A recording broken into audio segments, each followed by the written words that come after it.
آپ کے کچھ بزرگوں کی کتابوں کے اندر بھی وحدت الوجود کے حوالے سے کچھ تحریریں موجود ہیں، فلاں نے یہ لکھا اور فلاں نے یہ لکھا اور فلاں نے یہ لکھا۔ ہم کہتے ہیں بھائی جیسے تمہارے مولویوں کی کتابوں کو اپنی جوتی کی نوک پہ رکھ کے ٹھوکر مارتا ہوں، ایسے اپنی مولوی کی کتابوں کو بھی جوتی کی نوک پہ رکھ کے ٹھوکر مارتا ہوں۔ مجھے میرے رب نے دیا ہے یہ کلام الہی،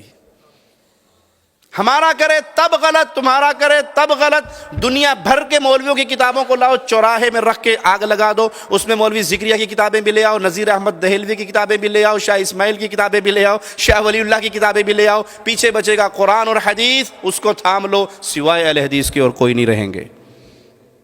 یہ نہیں ہے کہ ہم اپنی بات کا دفاع کریں، نہیں جی وہ چونکے چیکے چنانچہ چونکے وہ ساڈے مولوی نے کیا تو یہ مطلب ہے کوئی نہ کوئی رات ہے، نہیں، جو غلط ہے وہ غلط، میرا کرے تب بھی، آپ کا کرے تب بھی۔ آج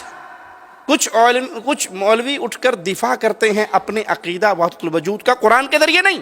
احادیث رسول کے ذریعے نہیں جی یہی بات تو آپ کے مولوی صوفی عبداللہ نے لکھی، مثال کے طور پہ، انہوں نے لکھی نہیں لکھی، میں مثال دے رہا ہوں، یہی بات شاہ اسماعیل نے صراط مستقیم میں لکھی، یہی بات شاہ ولی اللہ نے انفاس العارفین میں لکھی، یہی بات فلاں نے لکھی۔ بھائی میں نے کہا بھاڑ میں گئے، کبھی آپ نے ہماری زبان سے سنا کہ آپ اپنے رشید احمد گنگوہی کو چھوڑ کر شاہ اسماعیل کو پکڑ لو، امداد اللہ مہاجر مکی کو چھوڑ کر آپ ہمارے کسی اور بزرگ کو پکڑ لو؟ ہم کہتے ہیں سب کو چھوڑ کر محمد کو پکڑ لو، کوئی لڑائی رہ گئی؟ صلی اللہ علیہ وسلم۔ سب سے غلطی ہو سکتی ہے، کروڑ بابے بزرگ بھی اکٹھے ہو جائیں تو وہ ہمارے محدثین اولیاء اللہ کے برابر آج کا مولوی نہیں ہو سکتا۔ جب ہم ان کے بارے میں کہتے ہیں کہ ان کی بھی کوئی بات غلط ہوئی تو اس کو چھوڑا جائے گا، مصطفیٰ علیہ السلام کی بات کو نہیں چھوڑا جائے گا، تو ہمارے اوپر اعتراض اگر کسی نے کرنا ہے،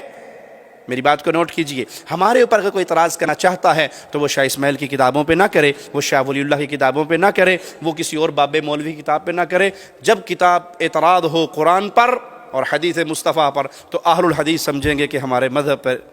اعتراض ہوا ہے۔ ہم سب کتابوں سے بری ہیں، تمہاری بھی اور اپنی بھی۔ ہم نے اگر حق جانا ہے، جو عرش والے نے اپنا کلام نازل کیا اور جو مدینے والے کی زبان پہ اس کی پیاری